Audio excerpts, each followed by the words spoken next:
얼마 전에 청년들하고 이제 예배하는데 청년들이 저를 보면서 이제 예배 끝나고 이렇게 교제하다가 우리 부장 집사님도 같이 계신데 요즘 목사님이 예수님의 부활의 기쁨보다 한화의 부활에 더 기뻐하시는 것 같다고. 야구팀 하나가 있거든요. 제가 충청도 홍성 출신인데 제가 야구를 뭐 하는 거는 뭐 좋아하지는 않는데 보는 건 굉장히 좋아합니다. 그래서 한화를 굉장히 응원하는데 뭐 한화 팬들은 거의 한 20년 가까이 숨어서 지냈다고 그럴 정도로 사람들한테 워낙 멸시와 천대를 받아가지고 꼴찌만 하니까. 근데도 뭐 저는 꼴찌할 때에도 항상 해마다 우승할 거라 기대하면서 기다리고 있었는데 뭐 어쨌든 20년 동안 잘 못하다가 요 근래에 좀 잘하더라고요. 뭐 결과는 봐야 되겠지만 그러면서 그 청년들이 뭐 하나의 부활을 예수님의 부활보다 더 기뻐하시는 것 같다고 저를 농담 삼아 비꼬면서 이렇게 이야기하더라고요. 근데 이 스포츠라는 거, 스포츠를 하다 보면 보이지 않게 경쟁을 하죠. 경쟁을 하게 되는데 이 고린도라는 이 도시, 우리가 잘 아는 것처럼 올림픽이 이 그리스 지금의 아테네, 성경에는 아덴이라고 이렇게 되어 있죠. 사도행전 18장에 이제 사도 바울이 아테네에 가서 이제 전도하는 내용이 나옵니다. 아테네에 가서. 그래서 우리가 소위 아는 이 올림픽이라는 것이 그리스 아테네에서 유래했다라고 우리가 역사적으로 알고, 그래서 올림픽이 시작될 때쯤 해서 성화를 그리스 아테네에서 불을 붙여가지고 그 올림픽이 열리는 그 나라로 이렇게 이동을 합니다. 그런데 이제 이 당시에는 아테네에만 그런 올림픽이 있었던 것은 아닙니다. 이 고린도라는 도시에도 아테네 못지않게 이렇게 스포츠 경쟁이 있었습니다. 그리고 이 고린도라는 도시는 마게도니아 지역, 성경에 나오는 이 마게도니아 지역이라는 지역이 있는데 지금의 그리스죠. 대표적인 도시가 바로 아덴하고 이 고린도라고 할 수 있습니다. 지금의 미국으로 빗대자면 이 아테네는 지금 미국의 워싱턴과 같이 지금 어떻게 보면 백악관이 있고 정치의 중심지라고 할 수 있습니다. 그렇다면 이 고린도는 미국의 어떤 도시와 같냐면 뉴욕과도 같은 도시입니다. 지도를 보면 이 고린도라는 도시는 그리스의 위쪽과 아래쪽에 중간에 위치했는데 개미 허리처럼 되어 있습니다.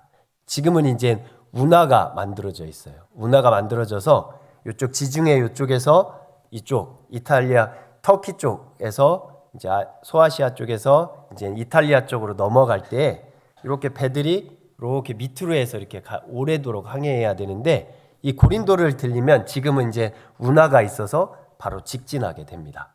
예전에는 운하가 없어서 어떻게 했냐면 이 고린도라는 도시에서 보통 이 동서가 한 11km 정도밖에 되지 않았습니다.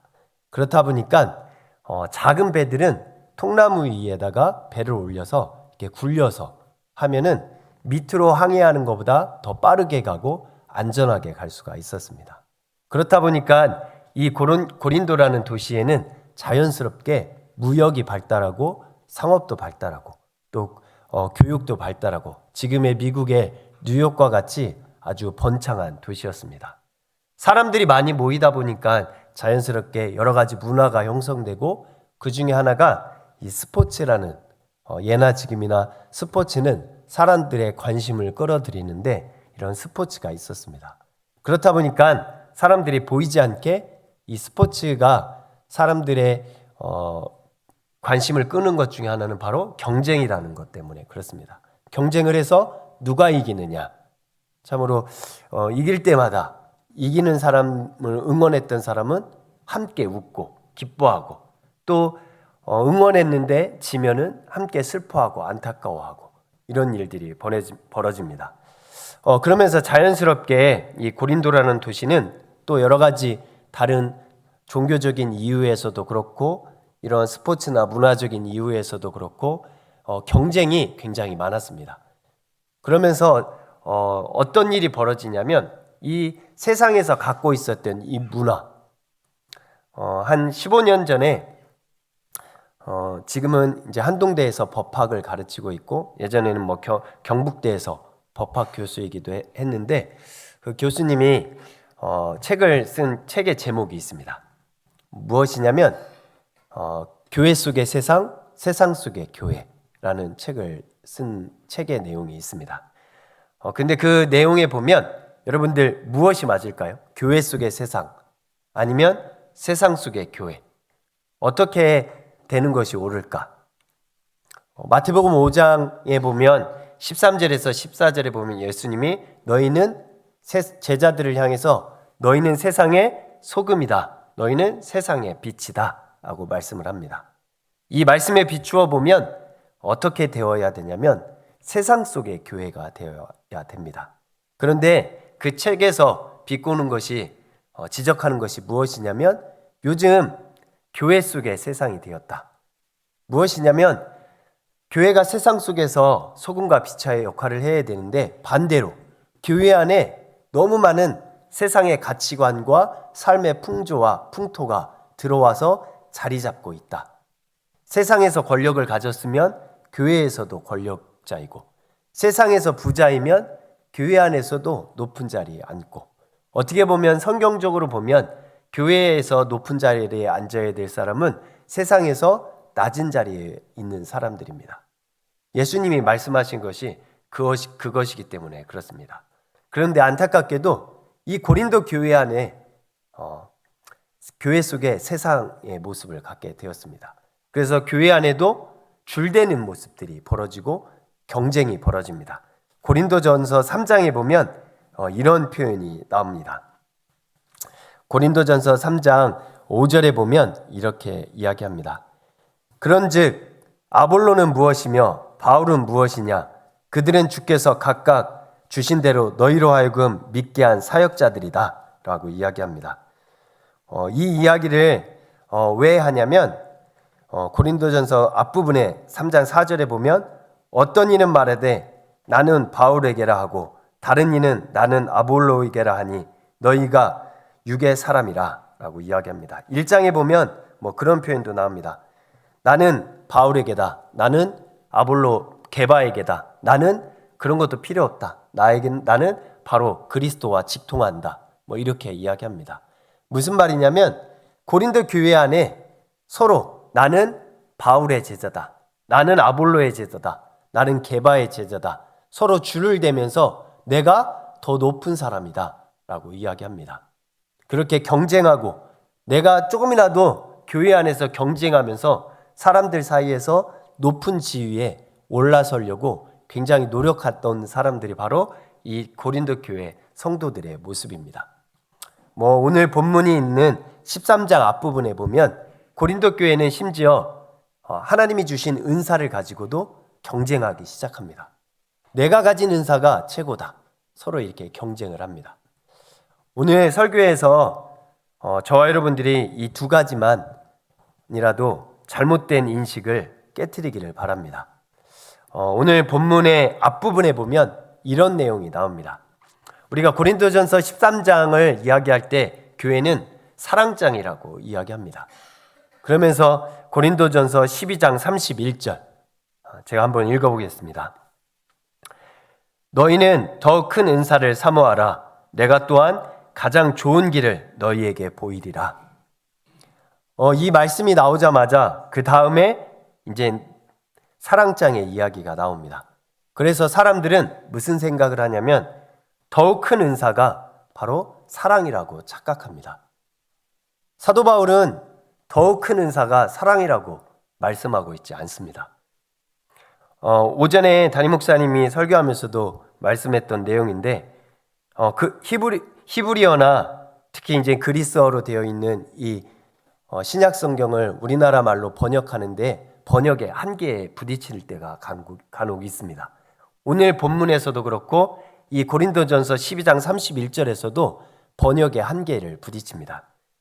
그나마 영어 성경은 제대로 또 번역을 해놨습니다. 그리고 우리나라 새번역은 또 그래도 잘 번역을 해놨습니다. 무슨 말씀이냐면 고린도전서 12장 31절에 보면 더욱 큰 은사라고 말할 때 이 더욱 큰 은사는 무엇으로 되어 있냐면 복수 형태로 되어 있습니다. 이 더욱 큰 은사라는 것은 하나가 아닙니다. 절대로 한 가지의 은사를 이야기하는 것이 아닙니다. 그리고 반면에 단수 형태로 되어 있는 것이 한 가지가 있는데 그것이 무엇이냐면 31절 후반절에 나오는 가장 좋은 길을 이야기합니다. 가장 좋은 길이 있다. 무슨 말이냐면 모든 은사를 더욱 큰 은사 되게 할 수 있는 가장 좋은 길, 한 가지 길, 유일한 길 하나가 있다. 그것은 무엇이냐면 사랑이다.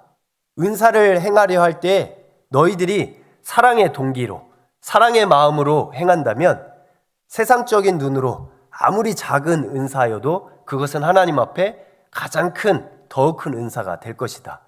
그렇지만 세상적으로 아무리 큰 능력을 가졌어도 고린도전서 13장에서 말하는 것처럼 천사의 말을 하고 어떠한 능력, 죽은 자를 일으키고 병든 자를 고치고 어떠한 능력을 행한다 할지라도 그 은사를 행하는 동기가 사랑이 아니라면 그 은사는 더 큰 은사가 될 수 없다라고 이야기합니다. 우리는 다시 한번 이것을 명확히 해야 됩니다. 사랑은 하나님이 주시는 것이기도 하지만 사랑은 은사라기보다는 열매입니다. 갈라디아서에서도 이야기하고 요한복음 15장에서도 이야기합니다. 사랑은 모든 은사가 은사될 수 있게 하는 길입니다. 은사는 절대로 관계 없이는 그 은사가 의미가 없습니다. 내가 아무리 노래를 잘 불러도 나 혼자 있다면 그 노래를 잘 부르는 것은 은사가 될 수가 없습니다. 다른 사람과 함께 있을 때만이 내가 가진 은사가 될 수가 있습니다. 은사라는 것은 관계를 벗어나서 공동체를 벗어나서는 은사의 의미를 가질 수가 없습니다. 오전에 설교에서도 하나님께서 우리에게 은사를 주신 것은 교회 공동체를 바로 세우고 관계 속에서 교회 공동체를 바르게 세워가기 위해서 하나님은 은사를 주셨다라고 이야기합니다.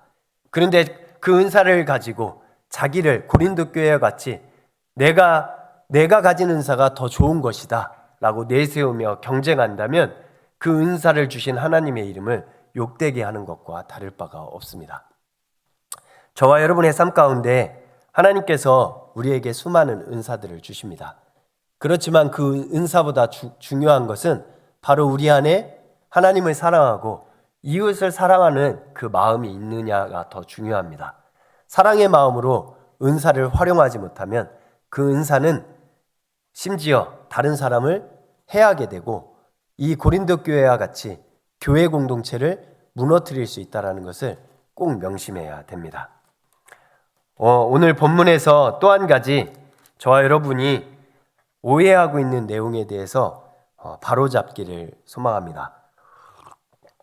그것이 무엇이냐면 바로 고린도전서 12장 13절의 말씀입니다. 제가 아까 서두에서 말씀드린 것처럼 저는 충청도에서 태어나고 대학을까지 충청도에서 이렇게 지냈습니다.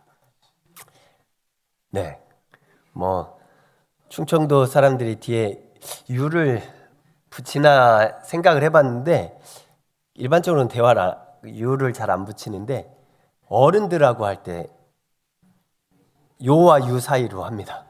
그래서 어머니하고 통화할 때 보면 슈로 많이 합니다. 유보다는. 유는 충청도 사람을 흉내내는 거고 제가 볼 때 제대로 된 충청도 사람은 유를 잘 안 합니다. 네, 어머니하고 통화할 때는 좀 그런 사투리가 많이 나오는데 저희 아이들이 그러더라고요. 할머니랑 통화할 때 아빠는 왜 이렇게 사투리를 많이 쓰냐고. 저는 의식을 못했는데 확실히 이제 어머니라든지 어른들하고 대화할 때는 좀 그렇게 하는데 충청도는 우리나라의 선교에 보면 주로 우리가 아는 것처럼 우리 교회 교단이 있는 언더우드 선교사, 지금 통합측 교회에 있는 언더우드 선교사 장로교회 첫 번째로, 그 다음에 감리교회 아펜젤러 선교사가 우리나라에 들어옵니다. 이렇게 처음으로 두 선교사가 들어오는데 그 이후에 이제 장로교와 감리교 선교사들이 가장 많이 들어왔습니다. 들어오면서 선교하는 데 있어서 이제 경쟁이 붙게 되니까 어떻게 하냐면 이 한국에 온 이 선교사들이 나눕니다. 그래서 서울은 그냥 수도니까 다 같이, 충청도와 강원도는 감리교가, 그 다음에 전라도와 경상도는 우리 남한만 보자면 경상도와 전라도는 장로교가 이렇게 선교 사역을 주로 초기에 했습니다. 그래서 보면 여러분들이 돌아다니다 보면 충청도하고 감리교회 보면 충청도와 강원도를 보면 큰 감리교회들이 많습니다. 교세 자체가 또 감리교 교세가 충청도와 강원도가 강합니다. 제가 태어나서 한 20년 동안 있었던, 대학 가기 전까지 있었던 교회도 감리교회인데 1800 교회가 1800이니까 아시겠죠? 1897년인가 그렇게 됩니다. 세워진 게. 그래서 충청도, 충남하고 충북을 통틀어서 모든 교단을 통틀어서 제일 먼저 세워진 교회라고 합니다. 이렇게 되는데 이름이, 감리교들 보면 무엇을 제일 좋아하는 줄 아세요? 감리교회들. 감리 앞에 붙는 게 있습니다. 제일입니다. 제일. 감리교회들은 보면 그 지역 이름하고 가운데 홍성, 제일, 감리교회. 제일이라는 말이 굉장히 많이 붙어 있습니다. 그리고 장로교회는 뭐가 많이 붙어 있는 줄 아세요? 시골에 가면 중앙이 많이 붙어 있습니다. 서로 경쟁해서 이게 누구는 제일이라고 하니까 누구는 똑같이 따라할 수 없으니까 그래 그럼 우리가 센터다 해서 중앙 이렇게 하는데, 참 안타까운 것 중에 하나가 우리나라에 왔던 선교사들은 경쟁하지 않으려고, 심지어 선교에 있어서 경쟁의 문제가 생기지 않으려고 지역을 분할해서 처음에는 선교를 했습니다. 그런데 시간이 지나면서 교세를 늘리기 위해서 보이지 않게 경쟁이 붙게 됩니다. 이 경쟁이라는 것, 때로는 우리의 삶에 있어서 필요한 것일 수도 있지만 교회 공동체 안에서 이 경쟁은 우리로 하여금 때로는 문제를 일으키기도 합니다. 왜 이 말씀을 드리냐면 바로 이 고린도전서 말씀을, 심지어 사도 바울이 고린도전서를 왜 썼냐면 그 중에 하나의 가장 큰 문제는 바로 교회 안의 경쟁의 문제였습니다. 나는 누구에게서 배운 사람이냐? 나는 바울파다. 그러니까 내가 최고다. 나 무슨 소리냐? 나는 개바파다. 내가 그래도 예수님의 수제자의 제자인데 내가 더 크지 않느냐? 무슨 소리냐? 그래도 나는 직접. 그럼 이렇게 경쟁하니까 나는 그리스도파다. 나는 누구로 거치지도 않는다. 바로 예수님으로부터다. 서로 이렇게 경쟁을 하는 것이 이 고린도 교회의 가장 큰 문제였습니다. 그래서 사도 바울은 이 고린도전서를 썼는데 2000년이 지난 지금 교회가 똑같이 이 고린도전서를 받아보면서 안타깝게도 사도 바울이 제일 이 고린도전서를 쓰면서 안타까워했던 부분대로 성경을 해석하고 있습니다. 13절을 보면 믿음, 소망, 사랑, 이 세 가지는 항상 있을 것인데 그 중에 제일은 사랑이라. 이 제일이라는 단어를 가지고 경쟁을 하고 있습니다. 저희 집에서도 경쟁이 벌어집니다. 절대로 그렇게 이름을 짓지 않았는데 싸우다 보면 저희 막내가 태어나기 전에는 저희 둘째가 이겼습니다. 첫째 이름이 온유고 셋째 이름이 소망인데 저희 둘째 이름이 사랑입니다. 믿음, 소망, 사랑, 그 중에 제일은 사랑이다. 그러니까 저희 둘째는 자기가 최고다 라고 했는데 넷째가 태어나면서 이제는 평정을 했습니다. 진리라고 이름을 지으니까 예수님을 이길 수 있느냐 그래가지고 이제 싸움하면 이제 막내가 이기긴 하는데, 절대로 부모가 이름을 지을 때 자녀들 간에 경쟁하라고 싸워서 이기라고 이름을 짓진 않죠. 형제들끼리. 그런데도 참으로 어린아이들인데도 끊임없이 경쟁하면서 그 경쟁을 이기려고 합니다. 저는 개인적으로 이 개역개정의 번역에 동의할 수가 없습니다. 개역개정은 그 중에 제일을 사랑은 앞부분에 제일이라고 번역을 해놨습니다. 다른 번역 직역을 하면 조금 좋은 성경을 갖고 계신 분들은 거기에 반가로 이의를 해놓고 밑에다가 더욱 큰 것은 이라고 번역을 해놨습니다.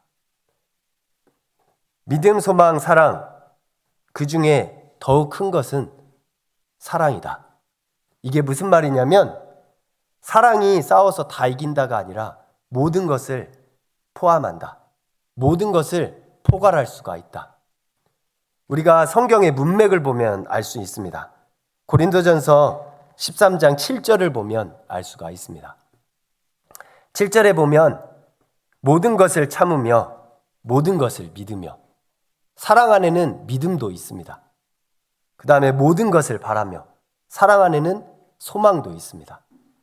사랑은 믿음, 소망, 사랑, 그 중에서 사랑은 더욱 큰 것이기 때문에 모든 것을 다 포함하고 있습니다. 하나님 사랑과 이웃 사랑 안에는, 그 안에는 믿음도 들어가 있습니다. 하나님 사랑과 이웃 사랑 안에는, 그 안에는 소망도 들어가 있습니다. 사랑은 더 큰 것이기에 모든 것을 포함하고 모든 것을 담을 수가 있습니다. 그래서 성경 어디에도 하나님은 무엇이다 라고 정의한 것은 오직 사랑밖에 없습니다. 요한일서 4장에 보면, 4장 8절과 16절에 보면 우리가 잘 아는 것처럼 하나님은 사랑이시다 라고 정의를 합니다. 이처럼 사랑은 너무 큰 것이기에 그 안에는 믿음도 들어가 있습니다. 그 안에는 소망도 들어가 있습니다. 사랑 안에는 인내도 들어가 있습니다. 사랑 안에는 화평도 들어가 있습니다. 갈라디아서에 보면 성령의 열매를 말하며 사랑을 이야기하지만 엄밀히 말하면 사랑 안에는 그 모든 것들이, 희락과 화평과 절제와 모든 것이 다 들어가 있습니다. 그래서 사랑하는 사람은, 하나님을 사랑하고 이웃을 사랑하는 사람은 믿음을 갖게 됩니다. 그리고 하나님을 사랑하고 이웃을 사랑하는 자에게는 하나님 나라를 소망하는 그 소망이 있기 마련입니다. 저와 여러분들 안에는 이 하나님 사랑과 이웃 사랑이 있어서 어떻게 보면 이 세상에서 가장 큰 것이 우리 안에 있기에 하나님을 사랑하고 이웃을 사랑하며 살아가시기를 소망합니다. 사랑은 우리 그리스도인들의 삶의 방법입니다. 인생을 살면서 내가 어떻게 살아야 될지 모르겠으면 생각해야 될 것이 무엇이냐면 어떻게 하는 것이 사랑하는 길일까를 생각해야 됩니다.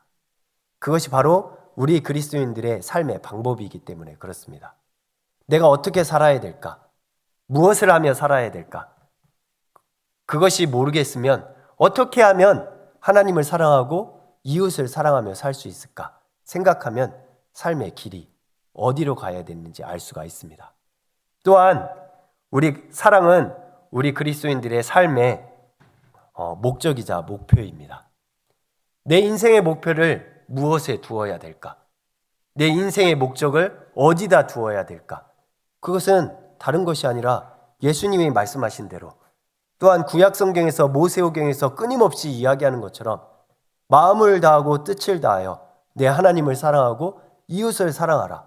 이것이 우리 그리스도인들의 삶의 목적과 목표가 되어야 됩니다. 그런데 그리스도인이라 말하는 사람들도 끊임없이 우리의 인생의 목표를, 인생의 목적을 사랑하는 것에 두지 않고 자기가 무엇을 성취하는 것에 목적을 둡니다. 너의 인생의 목적이 무엇이냐? 너의 인생의 목표가 무엇이냐? 내가 의사가 되는 것, 내가 축구선수가 되는 것, 그것은 수단일 뿐입니다. 하나님을 사랑하고 이웃을 사랑하기 위한 수단일 뿐입니다. 우리가 목사로 살아가고 집사로, 장로로 살아가는 것은 우리의 인생의 목표가 아니라 하나님을 사랑하고 이웃을 사랑하기 위해서 하나님이 나에게 주신 직분이고 또한 때로는 은사일 뿐입니다. 그런데 그것을 목표로 삼고 목적으로 삼는다면 참으로 우리의 인생이 허망해질 수밖에 없습니다. 전도서에서 이야기하는 것이 그거입니다. 너가 무엇을 했느냐? 수많은 것들. 너가 쾌락도 누구보다 많이 즐겨봤고, 수많은 성취도 했고, 수많은 탐구를 통해서 수많은 책을 썼고, 수많은 사람들을 도와줬고, 그렇다 할지라도 인간의 본분인 하나님을 경외하는 것, 하나님을 사랑하고 이웃을 사랑하는 것을 잊어버렸느냐? 그 모든 것이 허무하다, 헛되다, 인생이 헛되고 헛되다 말씀하고 있습니다. 우리의 인생에서 심지어 믿지 않는 자들도 그들의 인생에서 사랑이 빠지면 허무하다라고 이야기하는데, 하나님을 믿고 하나님을 사랑하고 이웃을 사랑한다 말하는 그리스도인들의 인생에서 인생이 빠진 그 인생 속에 사랑이 빠진다면 우리의 인생만큼 헛되고 허무한 것은 없을 것입니다.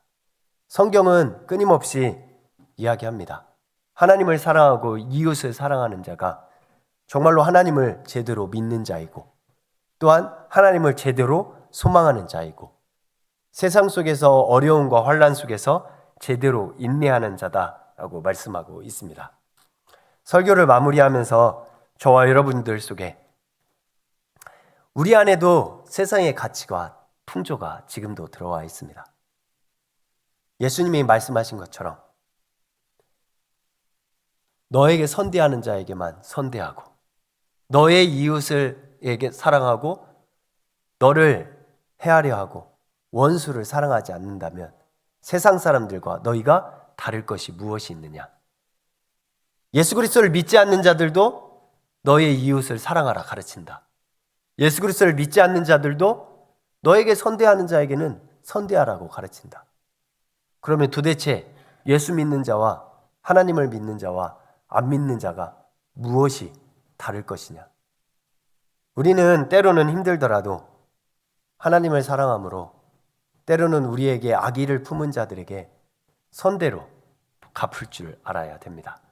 로마서에서 말씀하는 것처럼 그리스도인들은 악한 데는 미련해야 됩니다. 미련해서 어떻게 악을 저질러야 될지 모르는 사람들이 되어야 됩니다. 그런데 반대로 선을 행하고 사랑을 행하는 것에는 미련해서 어떻게 할 줄 몰라 하고, 반대로 악을 행하는 데 있어서는 누구보다 뱀같이 지혜로워서 사람들을 속여가면서 그 법을 다 피해하면서 처벌을 받지 않으면서 악을 저지르는 것을 지혜롭다 착각하면서 살아가는 어리석은 그리스도인이 되어서는 안 됩니다. 저와 여러분들은 세상의 풍조를 따르는 것이 아니라 오늘 고린도전서 13장에서 말씀하는 것처럼 모든 것을 포함하고 있는 이 하나님 사랑과 이웃 사랑 안에서 하나님을 사랑하고 이웃을 사랑하며 살아갈 수 있는 저와 여러분이 되시기를 바라고, 또한 성도들과 우리의 몸된 교회인 성도들과 우리의 몸된 교회 또 다른 교회인 가족들과 함께 이 사랑의 길을 함께 걸어갈 수 있기를 소망합니다.